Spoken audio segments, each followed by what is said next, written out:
শুভ সকাল বন্ধুরা। সকালে দেখো সব কাজ টাজ হয়ে গেছে, আর কাজ টাজ করে চলে এলাম আমার একটা ছোট্ট মিনি ব্লগ নিয়ে।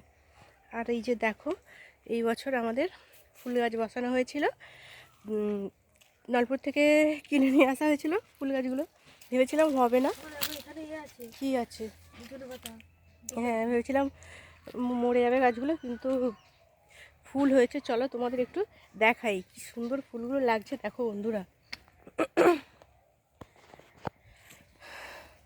এই যে দেখো কি সুন্দর লাগছে, দেখেছো বন্ধুরা ফুলগুলো কত সুন্দর সব কালার হয়েছে। দেখো সাদা, ইয়েলো, পিঙ্ক সব কিছু কালার হয়েছে। দেখো লাইন দিয়ে, আর একটা ওখানে মারা গেছে গাছ, দেখবে দেখাই চলো।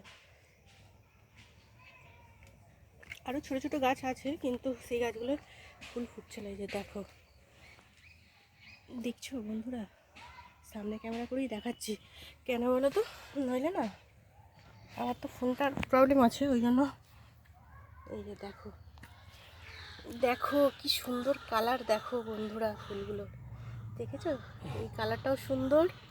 এই দেখো এখানেও দেখো, এই কালারগুলোও দেখো কি সুন্দর লাগছে। দেখো প্রত্যেকটা কালারই কিন্তু সুন্দর। আর এখানে দেখো ছোটো ছোটো গাঁদা ফুলের চারা, চেরি। আর এই ফুলটা কি ফুলের চারা জানি না, এগুলো এখন ফুটছে না, ফুটবে তবে একটু বড় হোক। আর এইগুলো তো এখন ফুটেছে, খুব ভালো দেখতে লাগছে। দেখো দেখো এই একটা কালার, বুঝতে পারা যাচ্ছে। দেখো বন্ধুরা কত সুন্দর লাগছে, তাই না? চলো এটুকুই দেখালাম, ফুল গাছগুলো দেখিয়ে দিলাম। এবারে খাবার বানাবো, আর আমার মেয়ে সেখানে দাঁড়িয়ে আছে। আজকের মতন আমার মিনি ব্লগটা এইটুকুই। আমার ফুলগুলো কেমন হয়েছে তোমরা অবশ্যই জানিও বন্ধুরা।